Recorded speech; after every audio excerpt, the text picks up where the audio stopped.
ಒಬ್ಬ ಭಕ್ತ ಹೃದಯ ಒಡೆದು ಆತ್ಮ ಕಣ್ಣೀರಲ್ಲಿ ದೇವರನ್ನು ಕೂಗಿದಾಗ ಭಗವಂತ ಹೇಗೆ ಪ್ರತಿಕ್ರಿಯಿಸಿದ್ರು ಗೊತ್ತಾ? ಒಂದು ಕತೆ ಕೇಳಿ ಶ್ರೀ ಗುರು ದತ್ತರವರ ಒಬ್ಬ ನಾಮಧಾರಿ ಅನ್ನೋ ಭಕ್ತರಿದ್ದರು. ಅವರ ಜೀವನ ಎಲ್ಲ ಕಳೆದೋಯ್ತು. ಎಲ್ಲ ಜೀವನ ದುಃಖದಲ್ಲೇ ಇತ್ತು. ಈ ಸಂಸಾರದಲ್ಲಿ ಭಗವಂತನ ಹೊರತುಪಡಿಸಿ ಏನೂ ಇಲ್ಲ, ಎಲ್ಲವೂ ನಶ್ವರ ಅಂತ ಅವರು ನಿರಂತರ ದೇವರ ಧ್ಯಾನ ಮಾಡ್ತಾ ಇದ್ರು. ಒಂದು ದಿನ ಅವರು ಭಗವಂತನನ್ನು ಭೇಟಿ ಮಾಡೇ ಮಾಡ್ತೀನಿ ಅಂತ ನಿರ್ಧಾರ ಮಾಡಿ ಮನೆ ಬಿಟ್ಟು ದೇವರನ್ನು ಹುಡ್ಕೊಂಡು ಹೋಗ್ತಾರೆ. ಭಯಂಕರ ಬಿಸಿಲಿನಲ್ಲಿ ನಡ್ಕೊಂಡು ಹೋಗ್ತಾ ಇದ್ರು. ದೇವರ ದರ್ಶನಕ್ಕೋಸ್ಕರ ಆತಂಕದಿಂದ ದೇವರನ್ನು ಕೂಗ್ತಾ ಇದ್ರು. ದೇವರ ನಾಮ ಹೇಳ್ಕೊಂಡು ಅಳ್ತಾ ಹೇಳ್ತಾ ಇದ್ರು, ಭಗವಂತ, ಒಂದು ವೇಳೆ ನೀನು ದರ್ಶನ ನೀಡಿಲ್ಲ ಅಂದರೆ ನಾನು ಎಲ್ಲಿಗೆ ಹೋಗಲಿ? ನಿನ್ನ ಬಿಟ್ಟರೆ ನನಗೆ ಯಾರಿದ್ದಾರೆ? ವೇದಗಳೇ ಹೇಳ್ತಾವೆ, ಕಲಿಯುಗದಲ್ಲಿ ನಿನ್ನ ನಾಮ ಜಪ ಮಾಡಿದರೆ ನೀನು ಸಿಕ್ಕೇ ಸಿಗ್ತೀಯಾ ಅಂತ. ಅದಕ್ಕೆ ಆ ವೇದವಾಣಿನ ಸತ್ಯ ಮಾಡು ಭಗವಂತ. ನೀನು ಪರಮ ಕೃಪಾಳು, ದಯೆಯುಳ್ಳವನು. ನನಗೆ ದರ್ಶನ ನೀಡು. ನನ್ನ ಮನಸ್ಸು ಸ್ಥಿರವಾಗಿಲ್ಲ.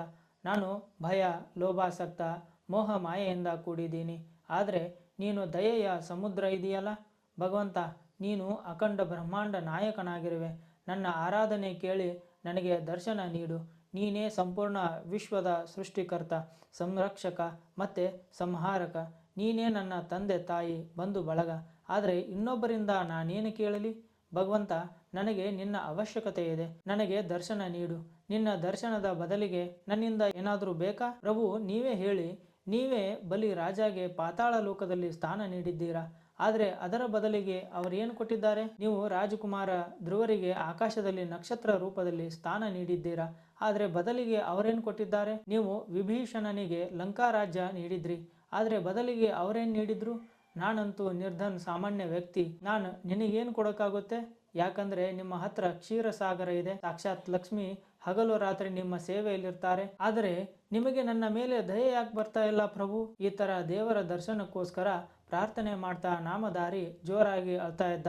ಅದೇ ಟೈಮ್ಗೆ ಸಾಕ್ಷಾತ್ ದತ್ತಗುರು ಅವರ ಮುಂದೆ ಪ್ರಕಟ ಆಗ್ತಾರೆ. ಇದೇ ಥರ ಭಕ್ತ ಆದವರು ಭಗವಂತನ ಬೇಡಿಕೊಳ್ಳೋದು. ಈ ಕತೆ ಇಷ್ಟ ಆಗಿದ್ರೆ ವಿಡಿಯೋನ ನಿಮ್ಮ ಫ್ರೆಂಡ್ಸ್ಗೆ ಶೇರ್ ಮಾಡಿ, ಲೈಕ್ ಮಾಡಿ, ಫಾಲೋ ಮಾಡಿ. ರಾಧೇ ರಾಧೇ.